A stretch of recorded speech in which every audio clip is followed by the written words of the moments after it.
Boa tarde a todos e todas, sejam muito bem-vindos e bem-vindas ao evento Agosto Lilás, em comemoração aos 15 anos da Lei Maria da Penha, evento realizado pelo Fórum de Equidade e Diversidade das EFPCs, com apoio à ABRAP. Acho que podemos começar, né, doutor Devan? Podemos. Então, vamos lá. Boa tarde a todas e a todos. Uma satisfação muito grande de estar abrindo e dar início a esse webinar, como disse a Raquel, né, Agosto Lilás e os 15 anos da Lei Maria da Penha. Nesse mês de agosto, precisamente no dia 7, a campanha Agosto Lilás, inclusive, tem um significado, essa lei, como eu disse, do dia 7 desse mês, né? Estamos em agosto ainda, né? Tem um significado ainda mais importante, porque celebra um grande avanço, né, no combate à violência contra a mulher. A Lei Maria da Penha é, além de tudo, um estímulo para que casos de violência doméstica e familiar sejam denunciados. Foram criados canais mais eficientes para isso, como o 180, Central de Atendimento à Mulher, e a denúncia pode ser feita também por terceiros, e não somente pela vítima. Mais uma vez, a ABRAP reforça o seu apoio ao evento, organizado pelo Fórum de Equidade e Diversidade das Entidades Fechadas de Previdência Complementar, aqui é representado pela Eletros, FACHESF, FUNCEF, FUSAN, a Infraprev, Petros, Previ, Real Grandeza e Serpos. E de uma maneira muito especial, eu falo aqui em nome de ABRAP, porque tem dois aspectos fundamentais que nos unem. Une o nosso propósito de previdência e o propósito do que nós estamos fazendo aqui e vamos ouvir. Se eu pudesse destacar, são dois princípios fundamentais. O de proteção social, que consiste numa política fundamentalmente inclusiva, destinada à redução de diferenças e à promoção do livre desenvolvimento da pessoa humana. Isso está dentro de uma premissa hoje de um plano de previdência. E a segunda premissa importante, que eu acho que nos liga muito, que é a dignidade da pessoa humana e o grande valor dos direitos fundamentais. No estado do bem-estar social, onde a previdência se inclui, nós não podemos deixar essas premissas. São fundamentos que nos levam, né? E esse evento tem o objetivo de promover o engajamento Agosto Lilás, para sensibilizar, conscientizar a sociedade sobre o necessário fim da violência contra a mulher, divulgar os serviços especializados da rede de atendimento à mulher em situação de violência e os mecanismos de denúncias existentes, além de ser um tema de responsabilidade de todos e que precisa ser debatido. E, mais uma vez, eu agradeço muito a esse fórum, nosso pessoal que tem batalhado nisso, isso é muito importante, a ABRAP dá uma importância terrível e fundamentalmente, nós queremos motivar que outros eventos sempre sejam realizados sobre esse tema. Bom, e para discutir os desafios e avanços em relação à aplicação da Lei Maria da Penha, eu tenho aqui a presença de duas ilustres convidadas, a doutora Sandra Ornelas, delegada de Polícia do Rio de Janeiro, e a doutora Márcia Fernandes, defensora pública do Núcleo de Defesa dos Direitos da Mulher no Rio de Janeiro. E com muita honra, com muita alegria, eu passo a palavra, em primeiro lugar, à doutora Sandra Ornelas, para proferir a sua apresentação. Com a palavra, doutora Sandra. Muito obrigada, doutor Devanir. É um prazer estar aqui com vocês. Boa tarde a todos e todas, né? Então, atendendo a esse pedido, não tinha como não arrumar um tempo na agenda para tratar de temas tão importantes, um tema tão importante como esse de hoje, né? Então, hoje a gente vai lembrar, né, que essa questão da violência contra a mulher, ela está calcada na profunda desigualdade material entre homens e mulheres. Desigualdade essa que tem o seu seu momento aí de reconhecimento de direitos humanos das mulheres, quando da Declaração Universal dos Direitos do Homem, em 1945, pela ONU. E, a partir de então, nós tivemos diversas convenções internacionais, né? Convenções essas e movimentos internos que redundaram na elaboração da lei. Lei que, inclusive, a gente deve destacar o seu aspecto tão ligado à forma que a mulher existe na sociedade, né? Porque a mulher é plural, ela é por si gregária, né? E essa lei não foi feita de forma diferente. Nós já tínhamos antes na Constituição, graças a um trabalho de mulheres advogadas, né, que constituíram a época da Constituinte, o chamado lobby do batom, né, que foi um termo pejorativo, mas que foi incorporada por elas e potencializaram esse apelido dado, então, e elas conseguiram alguns avanços, principalmente no artigo 226 da Constituição, onde trata da família. Nesse mesmo artigo, lá no artigo 8º, foi colocado um dispositivo que dizia que o Brasil legislaria sobre violência doméstica familiar. Quando, no caso da Maria da Penha, da farmacêutica Maria da Penha Fernandes, quando o caso foi levado, inclusive, de 2 tentativas de feminicídio, sendo que a primeira delas a deixou paraplégica, e só foi descoberto tratar-se de uma ação provocada pelo marido quando da segunda tentativa, né? Quando ele criou ali um dispositivo lá no chuveiro, fazendo com que ela tivesse um choque elétrico. E esse caso já estava há muito, né? já estava em juízo, e muitas ações que foram sendo fazendo com que se postergasse o resultado, e esse caso foi levado à corte, à comissão da Corte Interamericana. E graças àquele dispositivo já previsto lá na Constituição, no parágrafo 8º do 226, então o Brasil foi legislar sobre violência doméstica, né? E aí a grande questão inovadora foi como essa lei foi realizada. A responsável, a relatora desse projeto de lei, ela ouviu mulheres que já trabalhavam em todo o Brasil em um movimento chamado SOS Mulher, que reunia médicas, reunia centrais de atendimento, centrais que naquela época ouviam essas mulheres, tentavam ajudar, mas sem muito recurso, sem ter para onde encaminhá-las, né? E essa lei foi construída. Ela não foi a lei que nasceu da cabeça do legislador. Ela foi construída com essas pessoas que já exerciam essas atividades, que já apoiavam essas mulheres vítimas. E a gente vai ter uma lei que é inovadora. É inovadora porque reflete realmente a prática daquelas mulheres que já militavam, então, em apoio a essas mulheres vítimas. E essa lei ela vai trazer 3 aspectos. É uma lei que na verdade, ela, quando entrou em vigor, ela foi taxada de punitivista por alguns, né? Eu me lembro, à época, eu trabalhava na delegacia distrital de Duque de Caxias, e eu me lembro, em 2006, os policiais falando: olha, agora não pode mais bater em mulher, como se algum dia tivesse autorização expressa para isso, né?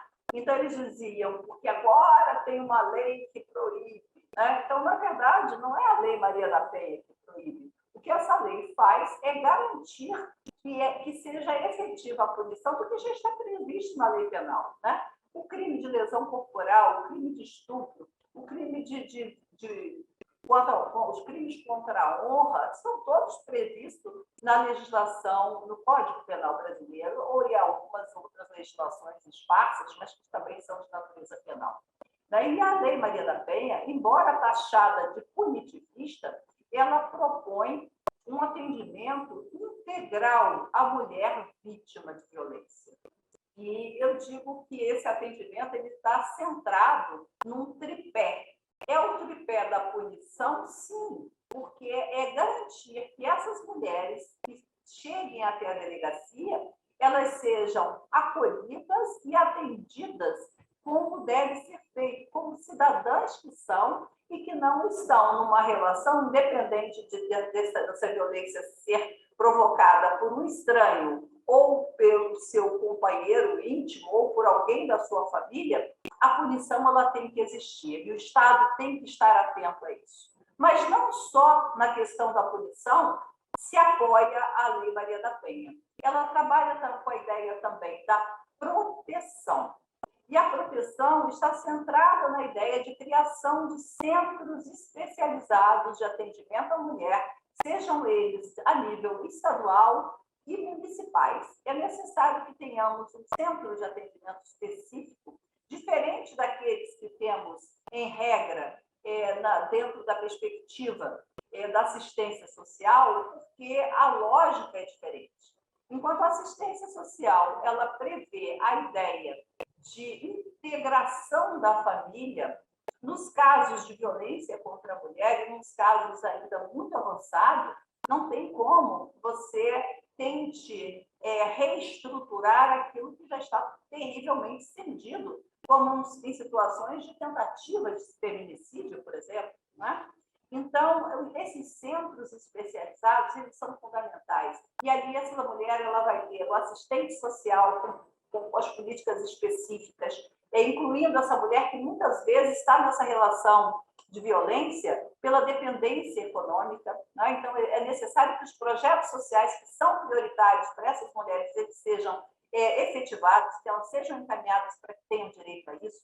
É necessário que essa mulher tenha atendimento psicológico, porque é uma violência muito específica, é muito diferente de você ser vítima de um indivíduo que levou o seu celular, né, que às vezes numa situação de furto, um crime que não tem violência, mas que causa uma dor enorme à vítima, que às vezes se esforçou para obter aquele objeto e ainda nem acabou de pagar, né? Então, mas é totalmente diferente. Enquanto a vítima do furto de celular, se ela pudesse, ela assinaria uma lei prevendo a cadeira elétrica para aquele indivíduo. Diferente disso, o agressor é alguém com quem essa mulher muitas vezes tem filhos. Alguém que essa mulher, se não ama mais, já amou.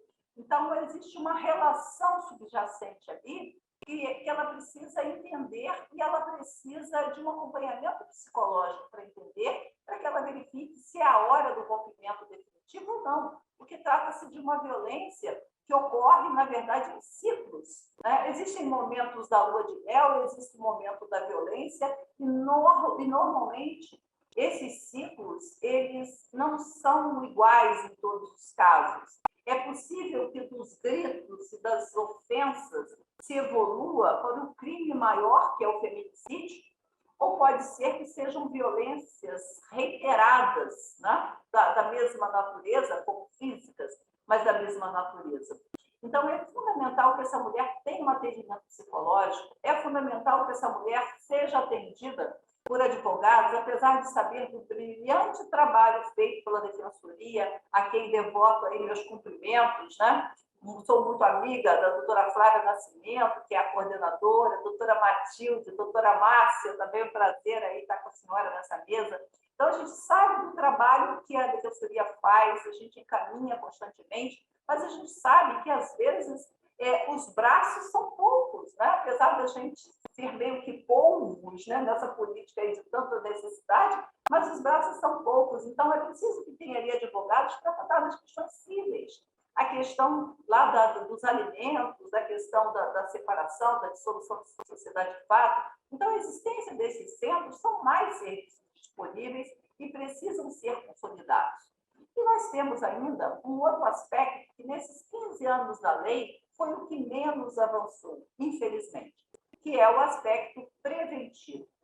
O artigo 8º da Lei Maria da Penha fala dessas medidas preventivas, fala ali da necessidade de que a gente possa integrar serviços públicos e, quiçá, nós tivéssemos a possibilidade de acompanhar o fluxo do atendimento desde a situação da Polícia Militar, que é chamada para um local através de 90, até o final, quando esse processo ele termina, seja a nível estadual, seja a partir de recursos em tribunais superiores. O ideal é que a gente pudesse visualizar esse fluxo, o que ainda não conseguimos, né? Prevê também algo que eu acho, dentre outras questões, a questão ligada às propagandas, da objetificação da mulher. Isso a gente já avançou um pouco, mas eu acho que ainda precisa melhorar bastante.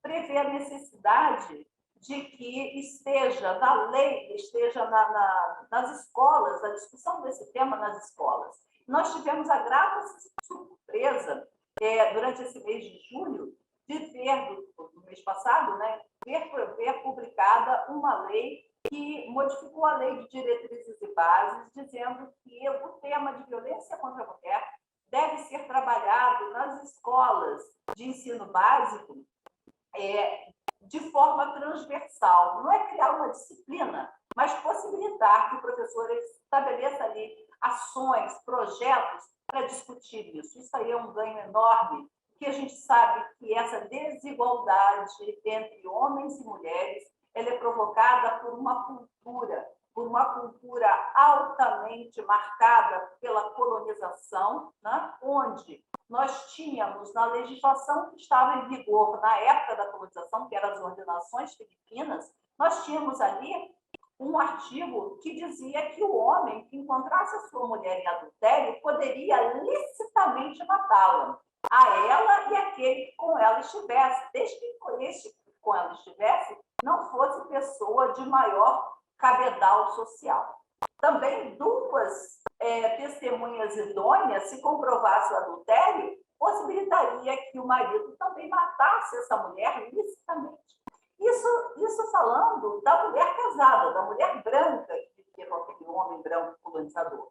O que dizer, então, o que podia, então, fazer esse homem com a mulher negra na sua condição de escrava? O que podia fazer com a mulher indígena tratada como um animal silvestre? Né? Não é à toa que ainda hoje refletem nas nossas estatísticas, né, o maior número de mulheres, por exemplo, no Rio de Janeiro, e olha que o Rio de Janeiro não é a cidade com o maior percentual de população negra do país, mas no município do Rio de Janeiro, mais de 80% das mulheres mortas são mulheres negras e pardas. Então, toda essa cultura ela tem que ser desfeita também através da cultura, através da educação. Então, a gente comemora. E a gente aponta que a DEAN também está prevista, a criação das delegacias especializadas no atendimento à mulher está prevista também nesse artigo 8º. Então, ela está prevista também como uma política preventiva. Ela é preventiva porque, à medida que ela atende a mulher, encaminha a mulher para essa rede integrada, né? Porque é um atendimento, se é um atendimento integral, ele tem que ser feito em rede. Encaminha a mulher para essa rede, ele está agindo pontualmente com relação a essa mulher e preventivamente com relação às demais. Porque quando a lei é aplicada, quando os autores eles pensam duas vezes, quando você tem uma efetividade da lei sendo aplicada, a gente sabe que isso também coíbe determinadas ações. No período da pandemia, no auge do isolamento social, entre os meses de março do ano passado a final de junho, nós tivemos uma redução de registros, uma redução na faixa de 43%, o que não significa que essas violências tenham diminuído.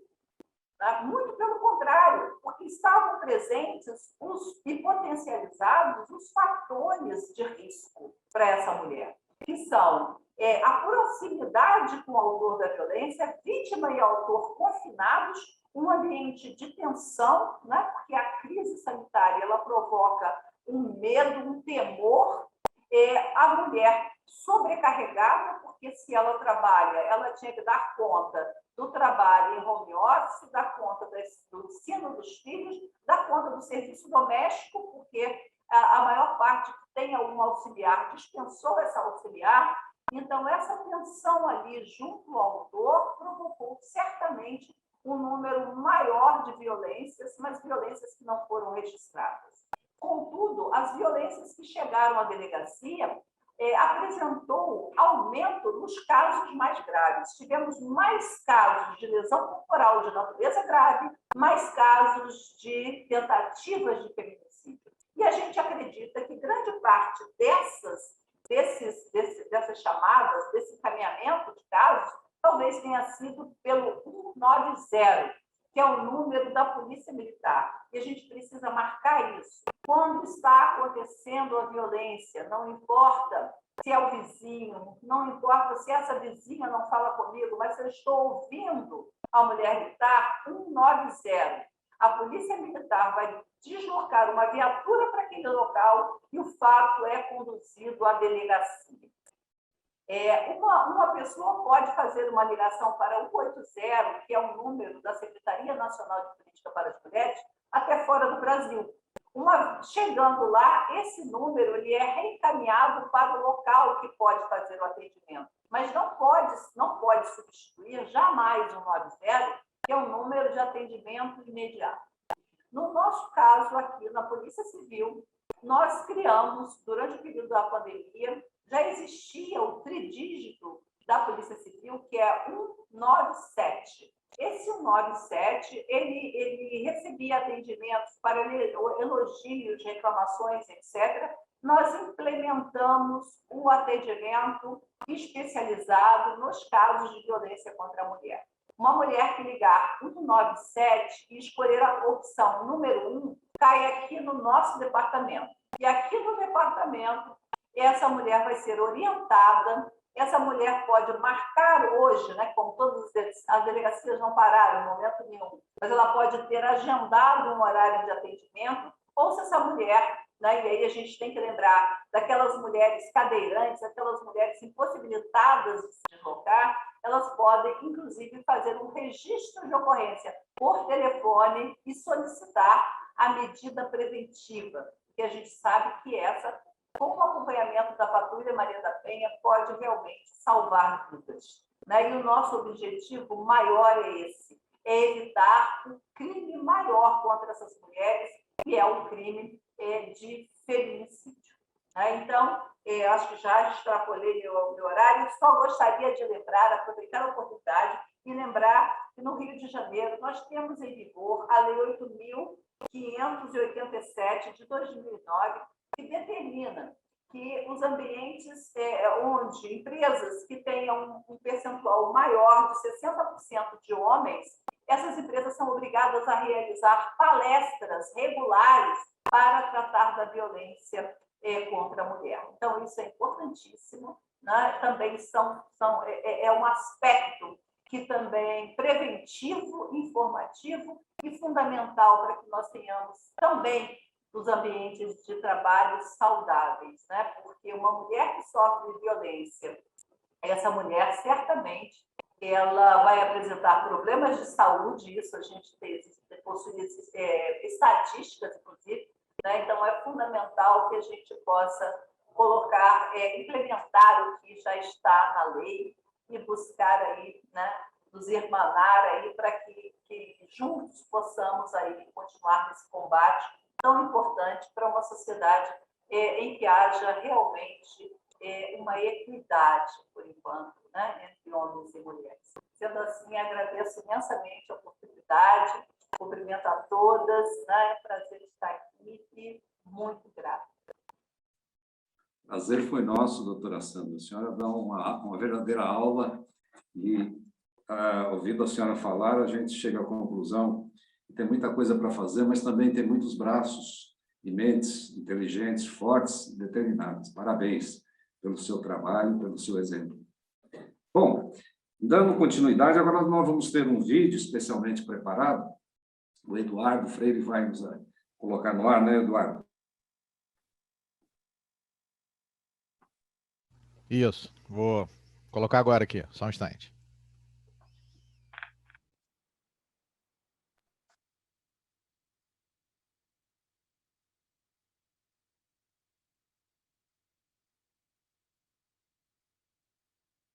Anos da Lei Maria da Penha, temos muito o que celebrar.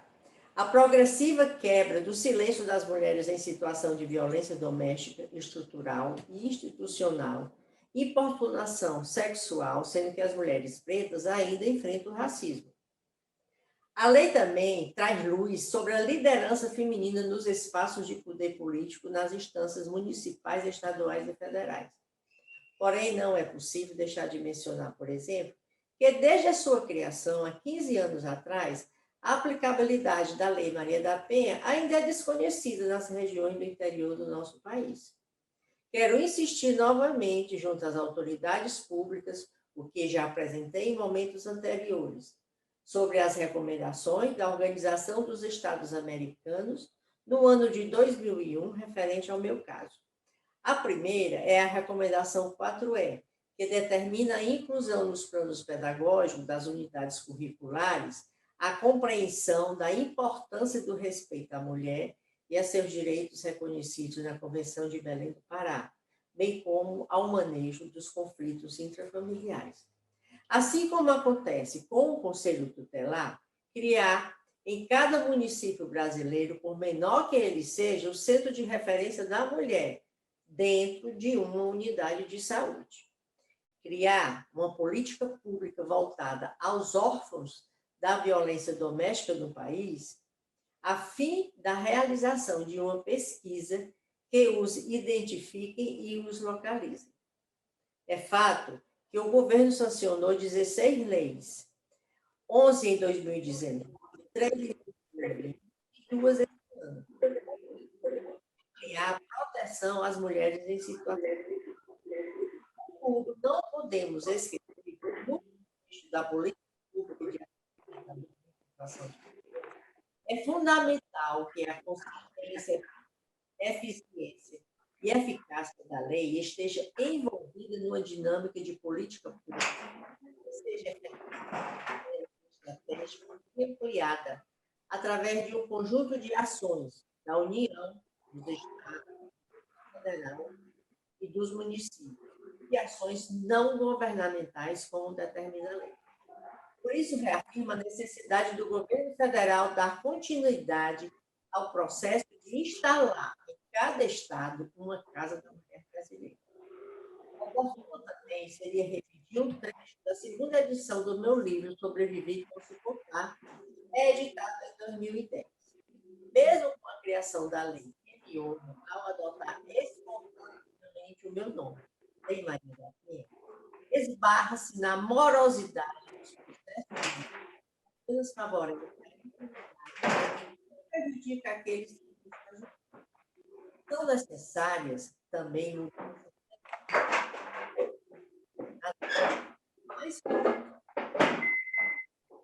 para que prossigamos nesse século uma sociedade justa, livre e igualitária.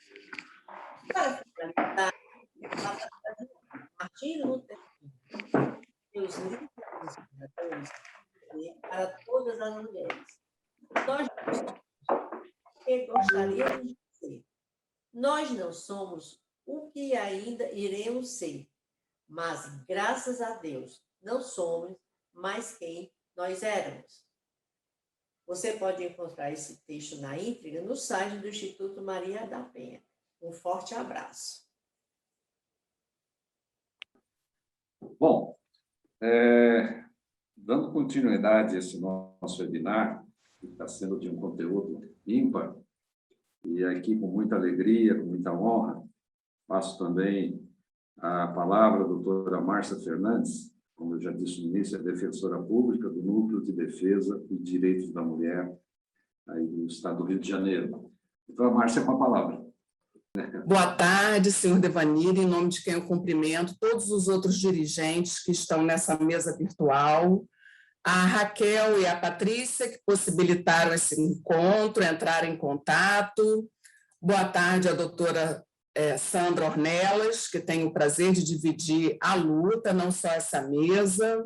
Eu sempre cumprimento o nosso suporte técnico, né, que é uma figura que surgiu na nossa vida, nesse mundo virtual e que possibilita esses encontros. Então, gosto sempre de cumprimentá-los. E boa tarde a todas e todos que estão nos ouvindo, né? Eu sou Márcia Fernandes, eu atuo no Núcleo de Defesa da Mulher contra a Violência de Gênero da Defensoria. É um núcleo específico que existe há 24 anos, que atende só a mulher, que atende os interesses da mulher, de toda e qualquer forma de violência, né? Eu vou restringir minha fala bem no recorte da proposta do tema que foi proposto para esse encontro, que é os avanços e os desafios da aplicação da Lei Maria da Penha, dando ênfase a essa situação pandêmica que a gente vive agora. Depois da fala da doutora Sandra, a gente teve um panorama de todo o histórico, né, inclusive, da formulação da Lei Maria da Penha. E lembrando que a violência contra a mulher não é só a violência física, né? Nós temos outras formas de violência, e um grande ganho da Lei Maria da Penha foi exatamente botar luz em outras formas de violência contra a mulher, né? Nós temos a violência psicológica, a violência moral, a violência patrimonial, a violência sexual, mesmo dentro das uniões, e por aí afora, a violência obstétrica. A Lei Maria da Penha tenta proteger a mulher de forma ampla de todos esses tipos de violência. Uma vez que a mulher se entende como vítima de violência, ela querendo dar um passo para sair desse ciclo, e é um momento muito individual da mulher, o que uma mulher suporta, o que uma mulher entende como violência é um conceito subjetivo, né, daquela mulher, daquela situação que ela vive, e a gente tem que trabalhar com o atendimento à mulher, tem que respeitar esse momento e não até impor algo que ela faça alguma coisa, porque realmente esse start é muito pessoal dessa mulher, ela quer fazer alguma coisa onde ela pode ir. A doutora Sandra já deu aí alguns contatos, falou da DEAN, e a gente chama todas essas vias de portas de entrada nesse universo que é muito, muito de conscientização de um primeiro momento, de um estado de violência que a mulher pode estar vivendo. Só de procurar algum meio para conversar, ela já está dando um passo. Tanto que é comum no histórico da mulher as idas e vindas, tanto dessa relação, tanto do nosso atendimento. Ela volta diversas vezes, ela sai com uma gama de informações, ela volta com outra gama de pergunta, e assim vai se estabelecendo essa relação de confiança e de reconstrução de rede, porque muitas vezes essa mulher chega no atendimento e ela sofreu um estado de isolamento tão grande nessa relação que ela tem que realmente reconstruir a rede para poder sair desse ciclo de violência. Nem sempre a saída ela é judicial. Quando a gente tem um sistema integrado de atendimento à mulher, ela pode muito bem encontrar uma saída, ser empoderada, ser fortificada, restabelecer redes fora do sistema judicial, que não é uma coisa agradável para ninguém, né? Como bem disse a doutora Sandra, a Lei Maria da Penha ela foi formulada por um consórcio de pessoas, de mulheres que trabalhavam com essa temática. Isso dá um grande diferencial à Lei Maria da Penha, porque a Lei Maria da Penha foi construída, foi elaborada por quem utiliza e sabe a necessidade que essa lei tem. Então, essas mulheres foram protagonistas tanto na formulação como na execução dessa lei. Por isso, a Lei Maria da Penha traz um grande arcabouço protetivo, apesar do aspecto de punição, apesar de outras abordagens, ela traz um grande comprometimento social na valoração dos direitos humanos da mulher. Por isso, a Lei Maria da Penha ela envolve a União, o Estado e os municípios, e ela envolve várias camadas da sociedade, inclusive a sociedade civil. Por quê? Porque a gente precisa, no fundo, a gente precisa mudar conceitos que nós temos dentro da sociedade, uma forma de se portar frente ao conceito de mulher e a valorização da mulher socialmente. Como a gente tem que exige uma mudança estrutural e profunda na sociedade, esse comprometimento de todos esses atores é fundamental. Então, a lei, ela envolve o judiciário, o MP, a defensoria, todas as polícias, a polícia civil, a polícia militar, a guarda, os bombeiros, a saúde, a habitação, a assistência social e a educação, não sei se eu falei, e o que representa uma grande necessidade de políticas públicas.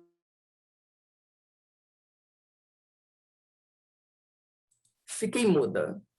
E aí a gente tem que imaginar como a política pública, de que forma a gente sabe que a política pública está boa ou má nesse nicho que é de violência contra a mulher. Se a gente tem um administrador que não fomenta os centros especializados, não fomenta, não fortalece as polícias em relação à construção de órgãos específicos, especializados para o atendimento à mulher, diminui os profissionais na rede pública de CRAS, de CREAS, de CAPES. Quando a gente tem na pandemia um governo que, a princípio, se nega ao fornecimento de merenda escolar, isso influencia diretamente na vida da mulher, né? A gente sabe que a rede de educação funciona como rede educacional, mas aquela alimentação fornecida ali, às vezes, é muito importante para aquela família, muito importante para aquela mulher. Então, quando a gente vê a política que se adota em relação a essas coisas, é que a gente percebe se esse governo, se esse administrador público valora ou não, pensa ou não nos direitos da mulher, no bem-estar da mulher, na saúde mental da mulher, em meio a essa situação pandêmica, né?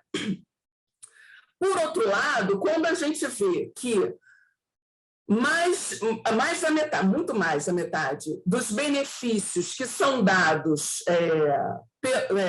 as ajudas governamentais são dadas a mulheres, chefes de família, é um reconhecimento também que, na verdade, a boa administração desse fundo cabe a essa mulher, que normalmente é quem administra e fica com os filhos, né? Então, a gente tem aí várias considerações para ir refletindo a respeito de políticas públicas que podem valorizar a mulher, né?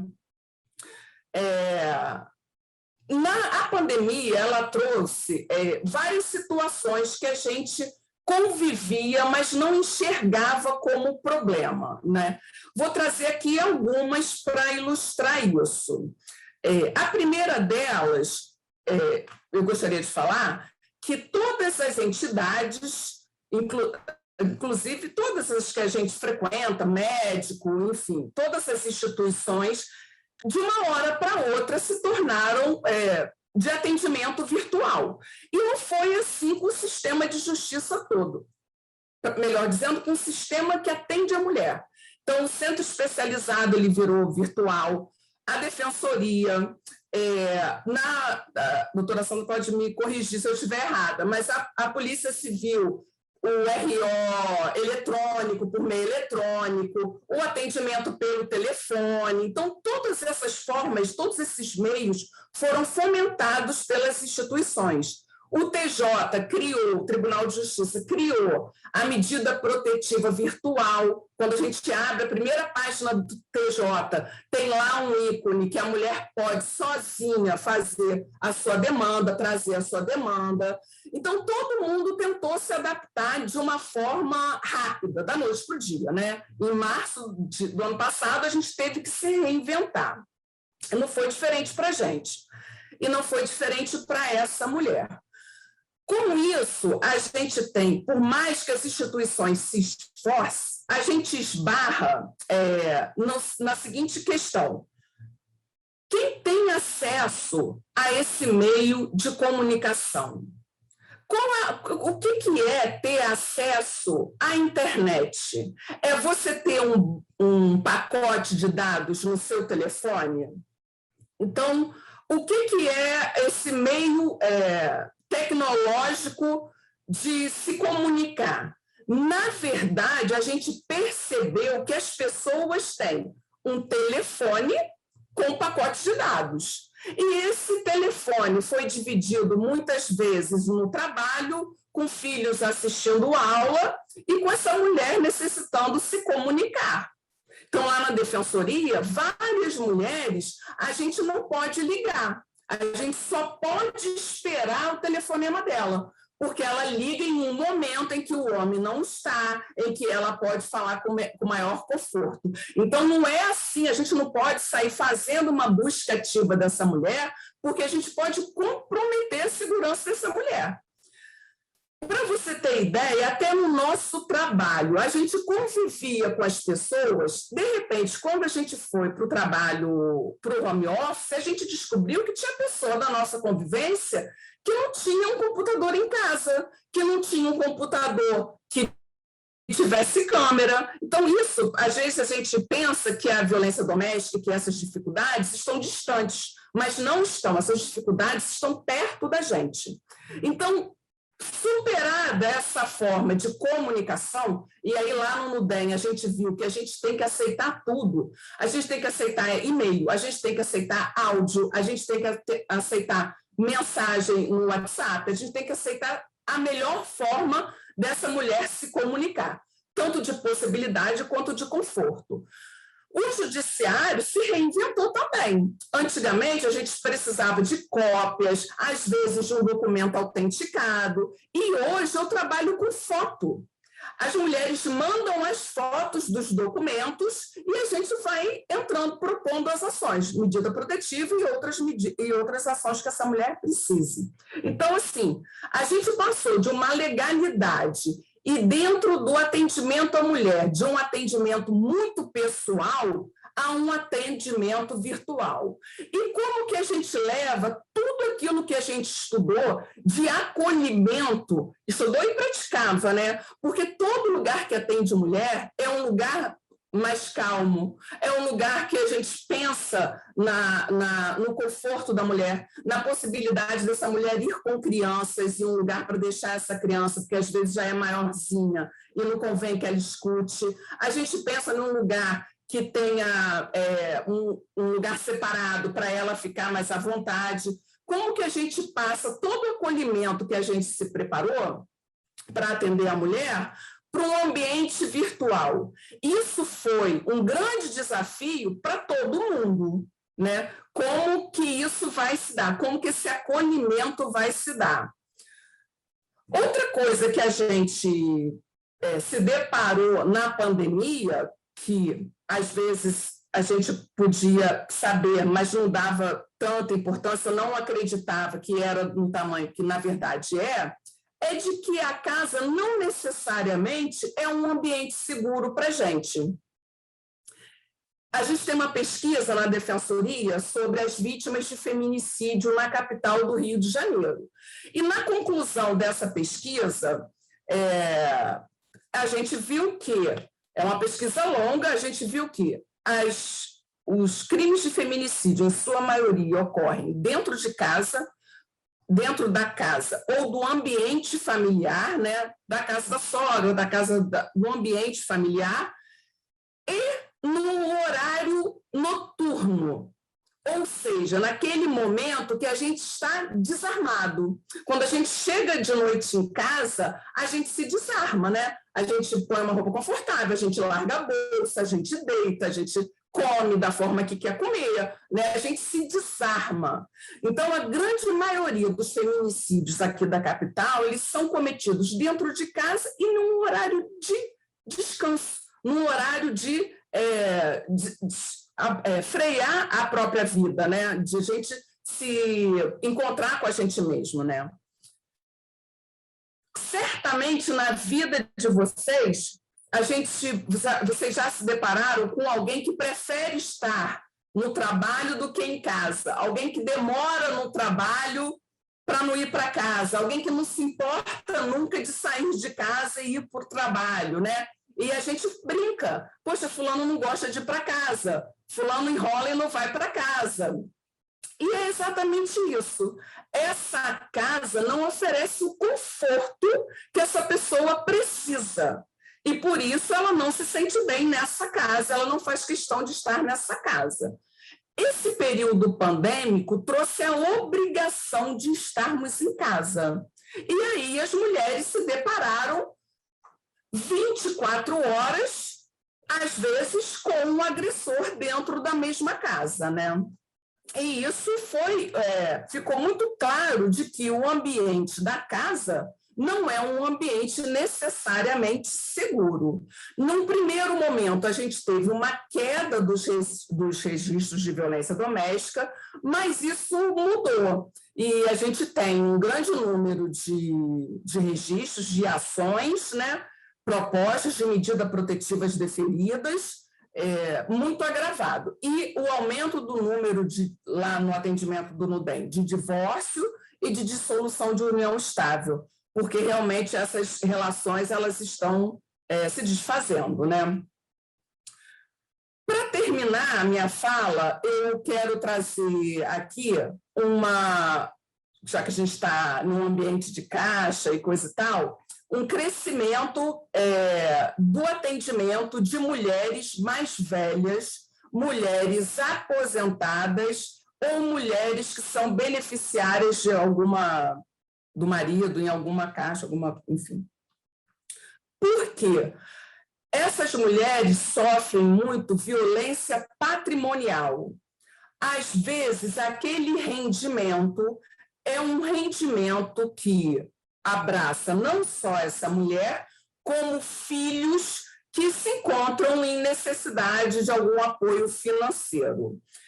Só que, às vezes, isso é levado a um tamanho e de uma forma que essa mulher não tem forças para negar esse apoio ao filho, e aí vem os empréstimos, né? Aquelas pessoas que têm lá na sua folha vários empréstimos, e, na verdade, ela quer dizer não, mas ela se sente intimidada a conceder, né? a aderir a um empréstimo, ou emprestar dinheiro, ou, enfim, alguma coisa.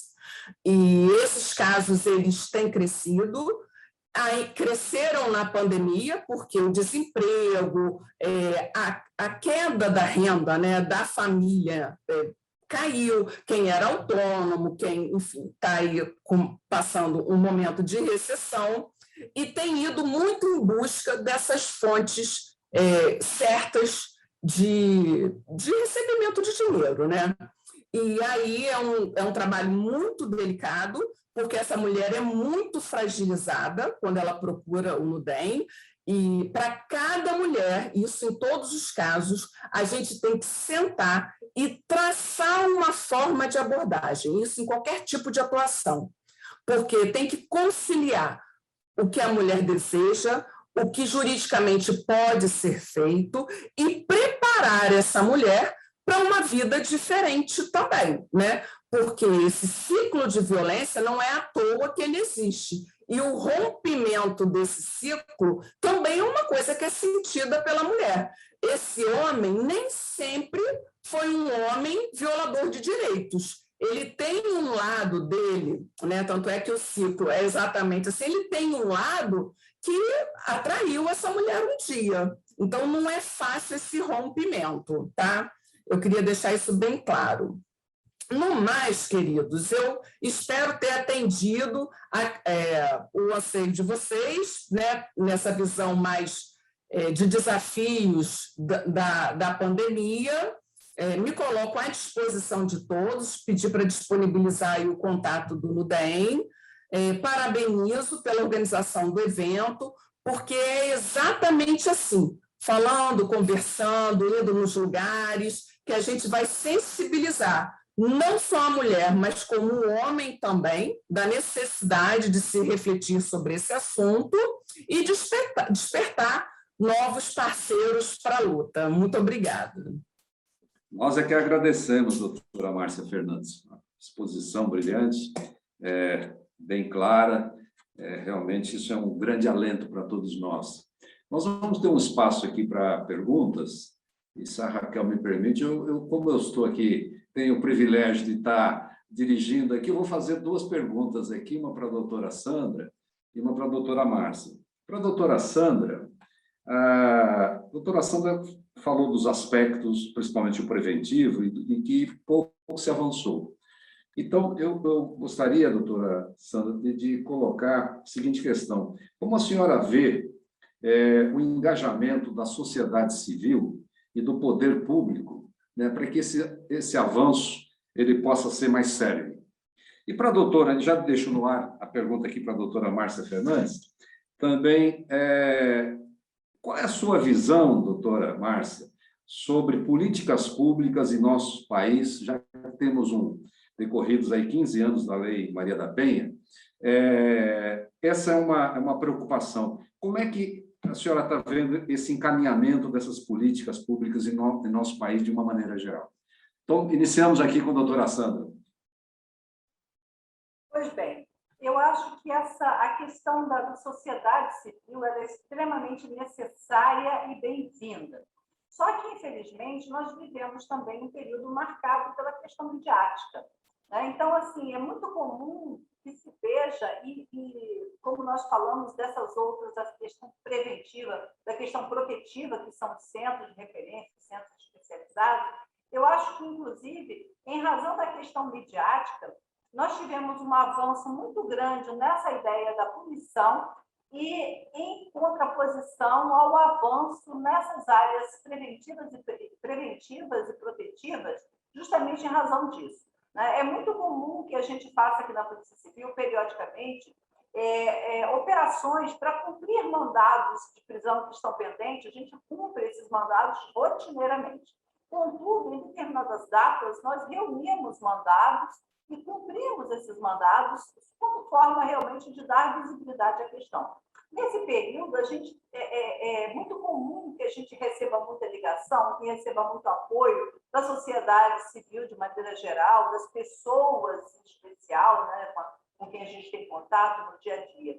Mas, assim, acho que muito fruto dessa visibilidade, né? E a gente sabe que é fundamental que a sociedade civil venha, mas que venha enganjada, que venha conhecendo como vocês estão fazendo, trazendo esse debate para aprofundar esse tema, que não seja um momento, que seja, assim, algo a ser pensado, inclusive dentro das corporações privadas, né? Quando dentro de uma corporação privada, esses grupos estão atentos para aquela funcionária, para uma violência ocorrida contra a funcionária dentro do próprio ambiente de trabalho, a gente está trabalhando essa política. E eu acho que é essa cultura que tem que se aprofundar, né? Porque senão ficaremos, né, só na questão mera da visibilidade e pouco aprofundamento quanto às causas disso aí, né? Quanto às reflexões que cada um de nós faz no seu dia a dia, de como cria seus filhos,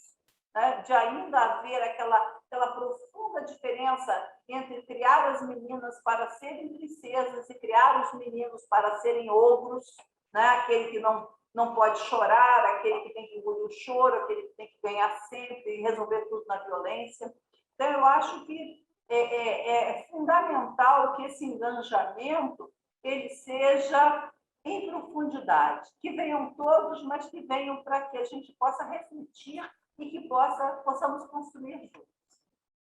Perfeito, doutora Sandra. E acho que nós temos um dever de casa aí, né, Raquel? Nós representamos aí quase 8 milhões de pessoas. Eu acho que esse clamor aí nós temos que fazer presente em todas as nossas atividades, seja ela como investidores, com aqueles que estamos concedendo os benefícios. Isso realmente é um trabalho integrado. Eu acho que temos essa parcela, sem dúvida, né? Bom, doutora Márcia, e as políticas públicas? Olha, eu não vou ser tímida em falar, não. Nós vivemos numa época de desmonte de políticas públicas, tá? Não tem como falar de forma mais diferente disso, né? Para você ter ideia, nós temos centros especializados aqui no Rio de Janeiro. Nós temos o CIAM e o CIAM, que são centros maravilhosos. As coordenadoras são pessoas maravilhosas. O trabalho que é feito lá é um trabalho incrível. E são parceiras, a rede de mulher ela se comunica bem, tá?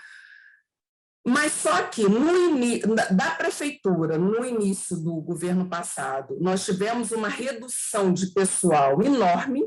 São pessoas que não ganham nenhum fomento, no Estado também, tá? Nós tivemos redução de pessoal. Não há nenhum fomento, não há construção de nenhum centro especializado novo, não há criação de nenhum centro especializado novo. O abrigo sigiloso, até pouco tempo, estava fechado aqui, aí reabriu.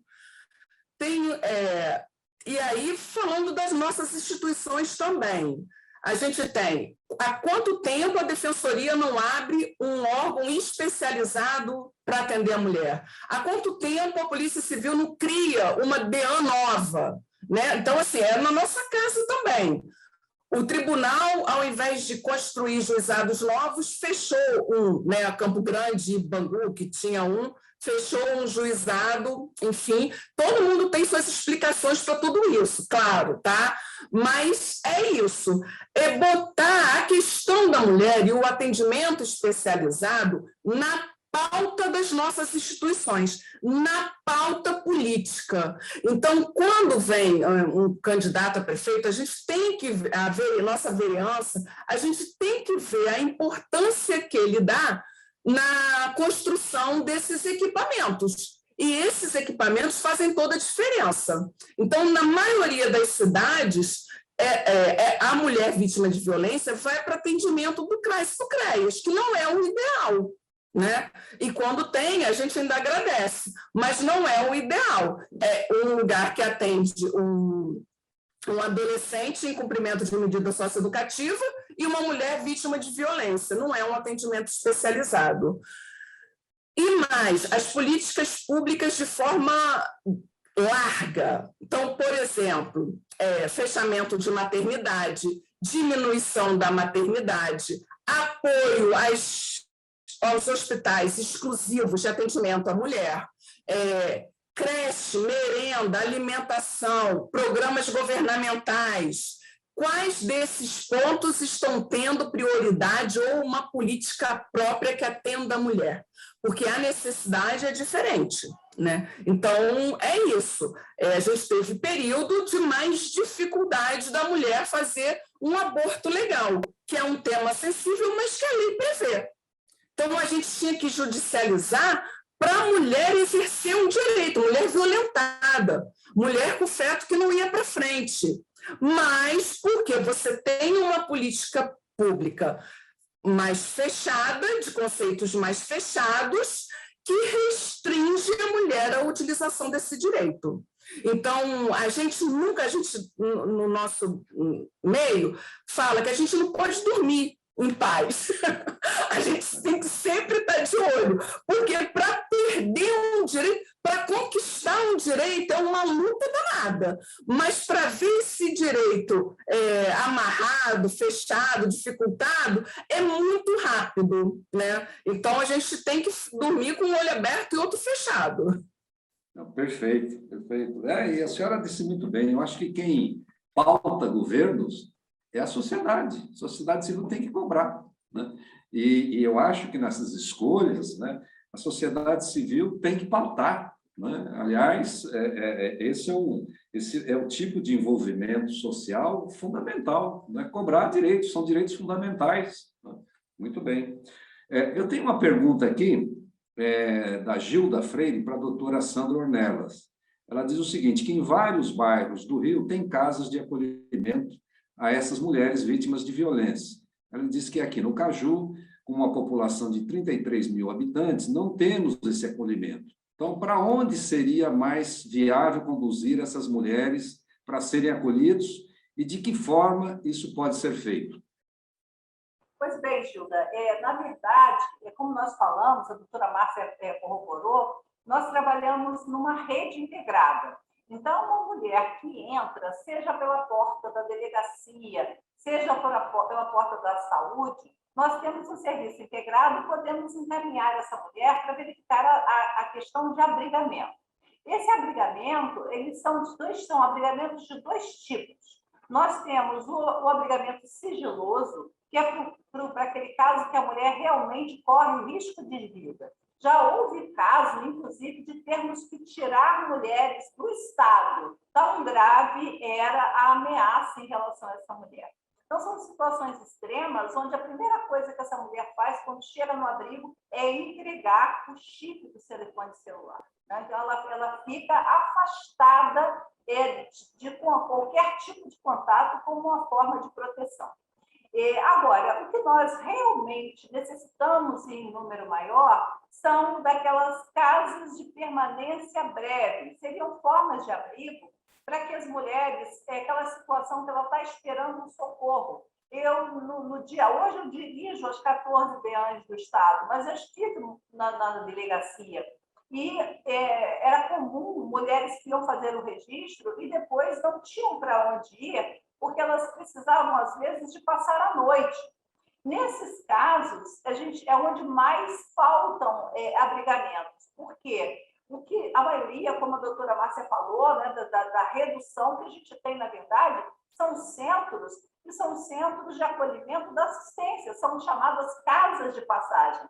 Para essas casas de passagem, vão não apenas essa mulher, mas vai também o drogadito, vai a população de rua. Então, é um ambiente que essa mulher, muitas vezes, ela prefere passar a noite no hall de uma delegacia do que ir para esses locais. E aí nós tivemos, nesse momento de pandemia, nós tivemos uma iniciativa fantástica, uma iniciativa da Avon, junto à rede Accor de hotéis, que construíram uma política excelente, que é uma política na qual no Rio de Janeiro, as portas de entrada, Gilda, elas se dão pela rede. Nós encaminhamos pelos locais durante a noite ao Sejo Vida, que funciona junto ao plantão do Tribunal de Justiça, e durante o dia através do Centro Integrado de Atendimento à Mulher aqui da capital. Então, essas mulheres são encaminhadas. No caso desse programa da Rede Accor, ela passa também por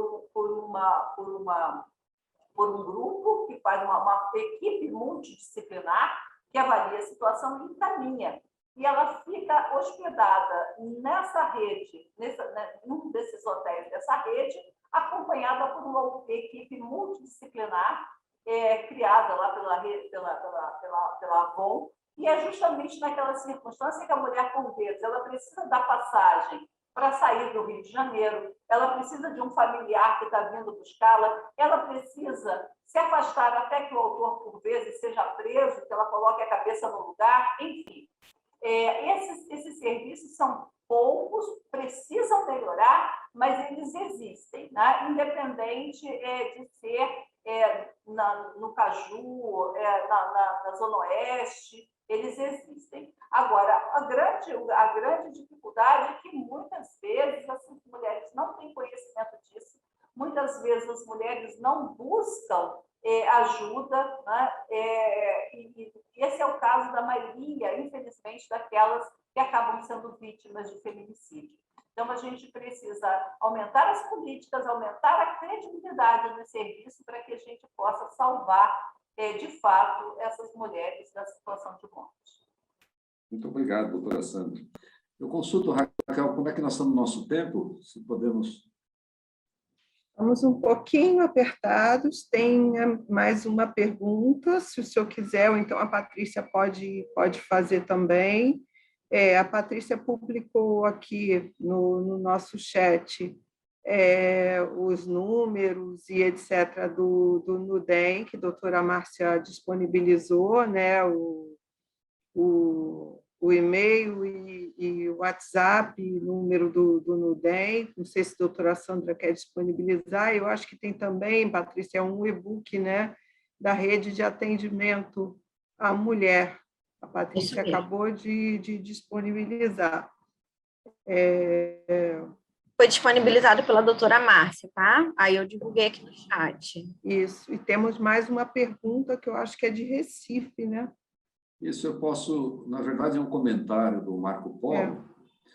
Ele diz o seguinte, que a Polícia Militar, que deve atender os reclamos do 190, nem sempre corresponde às expectativas dos que ligam, pois entendemos que a violência contra as mulheres, idosos e crianças deveriam ser prioridades, né, para atendimentos céleres, e não havendo, deveria ser motivo de averiguação da demora, pois, por ser a segunda ação, né, de prevenção, pois a primeira deveria ser matéria curricular nas escolas, a fim de reeducar o respeito aos seus semelhantes. É o comentário do Marco Polo, eu não sei se a doutora Márcia, a doutora Sandra gostaria de comentar.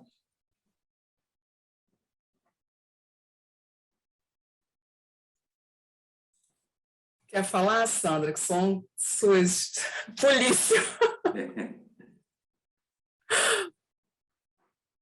Olha, aqui no... eu só ia acrescentar o seguinte, aqui no Rio de Janeiro, a gente teve a criação da patrulha, né, Sandra, que foi um grande ganho à rede, né? Apesar de toda a dificuldade, coisa e tal, a gente teve o surgimento da patrulha e da guarda agora, que realmente somaram forças aí ao atendimento à mulher. Assim, realmente, quando esse atendimento de 90, os números das chamadas são números assim alarmantes, né, para todas as situações. O que a gente tem é que os números, a maioria dos chamados de 190, eles são para violência contra a mulher ou então para perturbação de tranquilidade. E, obviamente, nesse grupo é priorizado o atendimento à mulher. Agora, o que a gente precisa, quando eu falei daqueles números, aquele atendimento, aquele trabalho que a gente tem que ver o fluxo de atendimento, o que a gente precisa saber é quantos desses casos de chamado eles terminam realmente na delegacia, que é para onde tem que ir, para que se avalie ali a situação flagrancial ou não, para que haja uma medida. Né? Então, assim, eu acho que a grande questão, mais do que que a prioridade, ela existe, mas assim, Tem uma congelada. é um quantitativo alarmante de chamado. A questão relacionada à Patrulha Maria da Penha, que a gente está vendo não só no município do Rio de Janeiro, mas em todo o estado, vários municípios estão criando as suas rondas, e a gente tem que lembrar que tanto a Patrulha Maria da Penha quanto a Ronda Maria da Penha, elas atuam no momento em que a mulher já está na rede, porque existem convênios do Tribunal de Justiça com esses serviços. Quando a mulher pede a medida protetiva, o juiz defere a medida e encaminha. Quando o caso é mais grave, existe a possibilidade do autor ter acesso a armas, normalmente encaminha para a Patrulha Maria da Penha fazer o acompanhamento. Quando é caso onde não há menção de armas, sendo em vista que a guarda trabalha desarmada, encaminha-se para a Ronda Maria da Penha, que faz esse acompanhamento. E é muito importante que essas mulheres que estão sendo acompanhadas, ela tem o telefone dos policiais, ela chama. Muitas vezes eu já vi situações de policiais de manhã cedo, em determinados locais, porque o autor está rondando a casa da vítima no momento que ela sai do trabalho. Já vi patrulhas aguardando, viaturas aguardando próximo a determinados locais comerciais, e aí a menina do caixa fala assim, é para mim, porque meu ex-marido tem vindo aqui na hora que eu saio do trabalho. Então, assim, são trabalhos efetivos, de proximidade verdadeira entre a vítima e esses policiamentos. Isso é o que há de positivo. Agora, o que é fundamental, e a gente precisa destacar em todo esse trabalho, seja no 90, seja na patrulha, seja nas unidades de polícia, é a capacitação. E é isso que a gente tem feito de forma reiterada. Nós temos trabalhado reiteradamente com capacitação dos nossos policiais através da Academia de Polícia. Nós teremos agora um curso com 150 vagas, é um curso de extensão ministrado pela PUC, para dar ainda maior capacitação para esse policial. E o que a gente tem feito diante da impossibilidade de criação de novas delegacias no Estado, o que a gente está fazendo é criando o que a gente chama de NIAM, são os núcleos integrados. São núcleos onde o município faz um convênio com a Secretaria de Polícia para criar um espaço onde tem ali um representante daquela rede de atendimento municipal. Né? E na medida que cria-se o núcleo, esses policiais do núcleo também entram para a nossa rede de capacitação, porque é fundamental fazer com que as pessoas entendam a profundidade dessa violência, o quanto ela marca a vida de pessoas, o quanto isso adoece as pessoas, o quanto isso tira a capacidade elaborativa das pessoas, é fundamental. Né? Então, essa briga é de todos nós, porque ela nos ofende e nos ataca diretamente. Todos. Perfeito, doutora Sandra. Bom, pelo nosso roteiro, né, Raquel, nós teremos 4 pronunciamentos agora, né, de dirigentes que estão previstos aqui. Eu, começando aqui pela ordem alfabética e pelas mulheres, obviamente, né, eu começaria, então, convidando a Carla Kling, da Previ, para fazer a sua explanação. Boa tarde a todos. Primeiro de tudo, eu queria parabenizar a ABRAP e o pessoal aí da Real Grandeza e a todos os organizadores desse evento. De fato, foi um evento muito rico, né, de informações.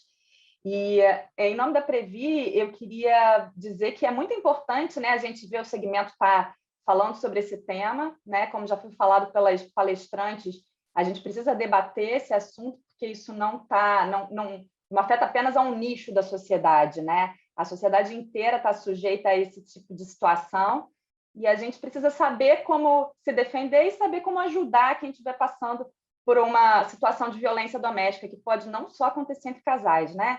Acontece entre pais e filhos, acontece entre irmãos, acontece com enteados e pais postiços, enfim. A gente precisa saber como ajudá-los e saber também se defender, né? Na Previ, a gente tem algumas ações, né, por intermédio tanto da própria GETO, que é a nossa área de recursos humanos, quanto do Comitê para a Equidade de Gênero, Raça e Equidade. E a gente faz alguns trabalhos relacionados a essa conscientização mesmo, né? A gente fez agora, ao longo da pandemia, a divulgação de algumas matérias nesse tema, fizemos uma roda de conversa com uma advogada que é especializada na área de violência doméstica, que faz o apoio a mulheres de violência doméstica, foi muito rico, né? Foi uma conversa muito... Foi só de mulheres, né? A gente fez uma conversa só feminina e as mulheres puderam se expor ali, as suas fragilidades, os seus medos, e foi bem bacana. E só lembrar também, né, que já foi dito aqui, mas reforçar que a violência doméstica ela tem um ciclo, né? Tem uma psicóloga que é a Lenore Walker, que ela fala, né, que tem o ciclo da violência doméstica, que vem a lua de mel, a tensão e a explosão. E aí volta para a lua de mel. A violência doméstica nunca começa com um tapa, né? Ela nunca começa com o cartão tomado da mão, ela nunca começa com uma porta trancada por fora e a mulher do lado de dentro. Ela vai começar com um grito, ela vai começar com uma falta de respeito. Então, a gente precisa ficar atento, né, e nunca deixar o limite ser transposto, né? A gente precisa estar sempre atento aos limites e se fazer respeitar o tempo todo, claro, sempre com muito respeito. E é isso que a gente vem procurando divulgar aqui na Previ, né? Conscientizar as pessoas, homens e mulheres, nesse sentido, e eu fico muito feliz assim, de estar aqui e estar vendo esse evento, esse apoio da ABRAP, o apoio dos outros fundos de pensão também, dos gestores dos fundos, né? Doutora Márcia e doutora Sandra, eu não sei se vocês sabem, a gente tem muito apoio da alta gestão dos fundos, eu acho que isso é sensacional e é indispensável. Então, eu quero agradecer a todos esses gestores que estão aqui empenhados nessa causa. E é isso. Obrigada a todos e uma boa tarde. Obrigado, Carla. Bom, vamos ouvir, então, a Elizabeth, do Cerpros. Pessoal, Bom, é só reiterar, né, o nosso apoio, né, nosso total apoio a essas ações, né? O Serpros aí tem tido forte engajamento. A gente já tem aí 3 selos, né, do Programa por Equidade de Gênero e Raça, então a gente tem buscado sempre promover essas ações de sensibilização e conscientização, como bem trazido, né, por essa mesa. É um tema que não atinge somente um determinado nicho, né, de pessoas, né? E até parafraseando, né, uma ex-colega nossa, os valores, né, não são deixados do lado de fora quando a gente inicia o nosso expediente, né? Antes, né, no trabalho presencial, era quando a gente passa, né, o crachá, né, passa a catraca para dentro. Hoje, quando a gente inicia, né, o expediente aqui de forma remota, os nossos valores não são deixados, né, de fora. E que essa luta, né, o Serpros acredita piamente nisso, que essa luta não é somente das mulheres, essa luta é também dos homens, né? Então, é só reiterar aqui que a nossa diretoria, que atualmente é composta, né, nós temos uma presidente, né, mulher, a nossa primeira presidente mulher, e composta por mais 2 diretores, né, Carlos Luiz e Sérgio Vieira, 2 homens que apoiam fortemente todas essas ações. E a gente, né, em nome, né, do fórum, agradecer a presença de vocês e que vocês possam, né, mais oportunidades de estarem aqui conosco. E agradecer também o apoio da ABRAP. Tem sido nossa apoiadora nessas ações e é muito importante esse apoio na construção dessa sensibilização. Muitíssimo obrigada. Boa noite. Nós é que agradecemos, Elizabeth. O apoio, pode contar, será sempre forte, né? Muito importante. Bom, na sequência, gostaríamos de ouvir o depoimento do Antônio Augusto, da FUNCEF.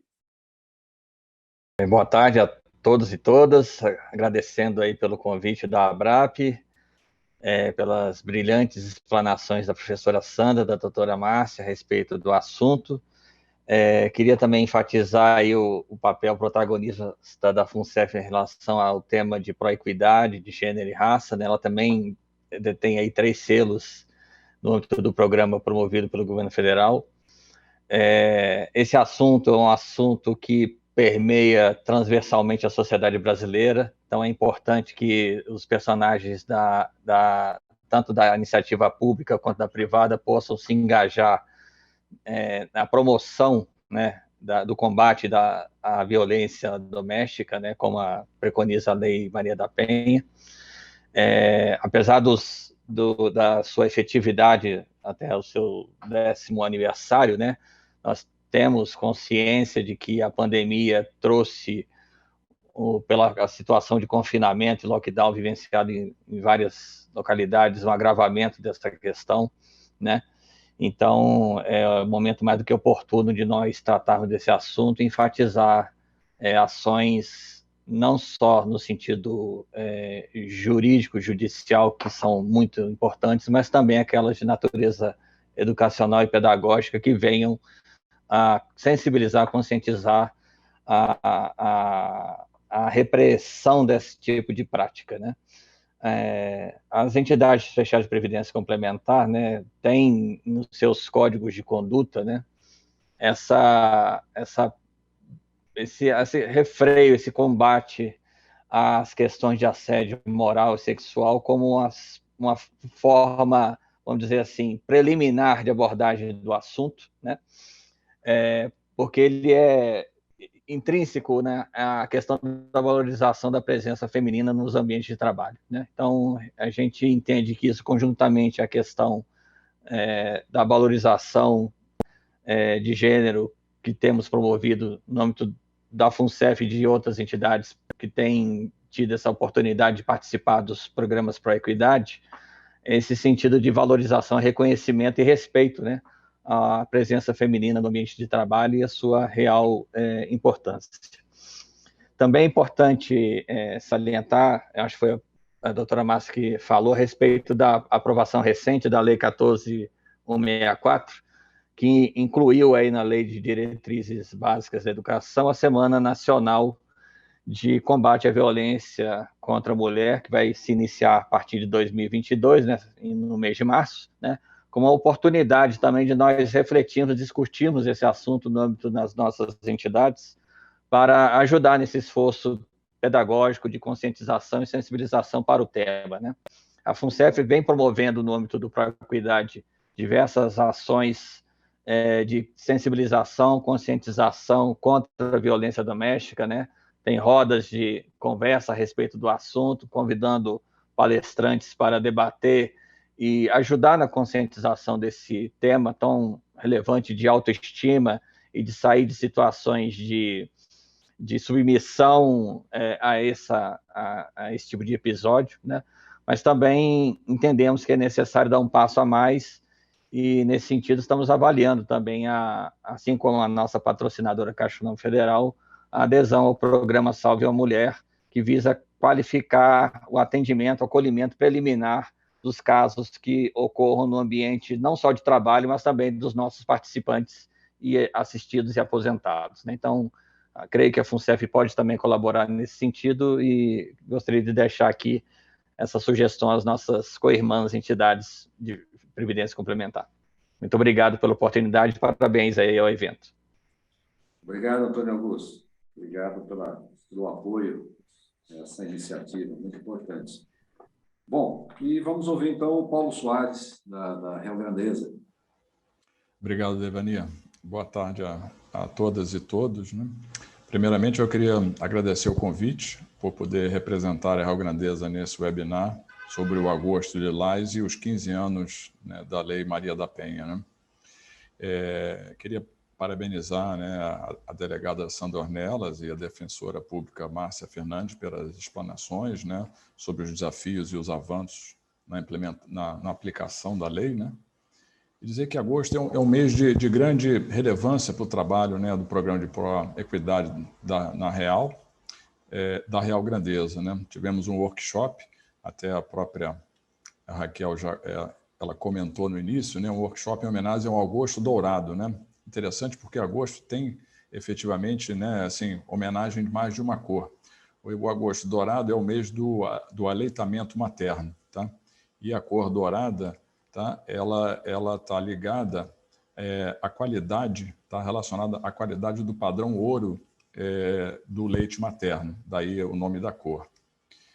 Além do dourado, né, agora chegamos ao fim desse webinar, realizado pelo Fórum de Equidade e Diversidade das FPCs, reforçando a campanha do Agosto Lilás. Aí sim o nosso tema, né? Os 15 anos da Lei da Maria da Penha, onde tivemos até um vídeo da própria Maria da Penha, né, com depoimento dela. É um mês para conscientização sobre temas muito importantes e, como dito pelos ilustres palestrantes, o combate à violência contra a mulher é de interesse e responsabilidade de todos e todas, né? A Lei da Maria da Penha foi um marco para que os casos de violência doméstica e familiar sejam denunciados, né? Acho que muitos de vocês conhecem os números, né? Mas só em 2020 foram 105 mil denúncias de violência contra a mulher, onde aproximadamente 72% foi referente à violência doméstica. Então, é um número bastante considerável. A Rio Grandeza continua firme no propósito de propagar o tema entre seus públicos de interesse, juntamente com o Fórum de Equidade e Diversidade das FPCs, tem feito aí um magnífico trabalho. Eu vi as pessoas comentarem muito sobre o número 190, né? Mas é bom reforçar que existe também o DISC 180, que é o da Central de Atendimento à Mulher, que está à disposição para qualquer pessoa realizar também a denúncia, né? Gostaria de agradecer aqui ao Tevanir, né, pela participação da ABRAP, né, no evento, parabenizar, agradecer também aos colegas, né, das demais entidades, né, a Glaene, que está aqui conosco, a Carla, a Elizabeth, o Antônio Augusto, tá? Parabenizar também a equipe da Rio Grandeza, né, que de alguma forma realizou o evento, né, a Patrícia Assis, a Raquel Castelpode e o e o Eduardo Freire, né, que é o nosso promotor aqui do evento, né, o pessoal da técnico, né? E um obrigado a todos e todas pela participação. Tá? Muito obrigado, Paulo. Obrigado mesmo aí pelo esse grande apoio da Real Grandeza. Eu queria mais uma vez cumprimentar o nosso Fórum de Equidade e Diversidade das Entidades Fechadas de Previdência Complementar, e o faço em nome aqui da Raquel, tem sido aí uma aliada permanente, forte, né, nesse movimento, nos ajuda muito lá na ABRAP, parabenizá-lo, e dizer que foi uma satisfação muito grande de compartilhar esse momento aqui com brilhantes expositoras, né? Foi uma tarde de aprendizado, fiquei muito feliz de participar aqui, agradeço mesmo, e contem com a ABRAP. Raquel, muito obrigado pela oportunidade, muito obrigado, doutora Sandra, muito obrigado, doutora Márcia, cumprimento a todos, um grande abraço a todos. Nós é que agradecemos a todos e todas esse vídeo, né, dessa palestra, de tudo que aconteceu aqui hoje vai estar disponível dentro em breve, né? Todas as entidades envolvidas aqui, a gente acabou de elencar, né? Vão disponibilizar esse vídeo para seus participantes, assistidos, pensionistas, todos os públicos em geral. Nós fizemos questão de convidar não só nossos participantes assistidos, quadro funcional, mas fornecedores, empresas investidas, porque quanto mais pessoas envolvidas nisso, né, nós sabemos do poder que as entidades de previdência complementar têm de persuasão, o número de participantes que nós temos, nosso poder como grandes investidores. Então, nós fizemos esse convite, né? Fizemos a divulgação e depois nós vamos fazer a divulgação desse vídeo que vai ser publicado no canal YouTube. Agradecemos aí imensamente, Fórum, mais um ponto que nós marcamos, tá? Um golaço, e vamos lá.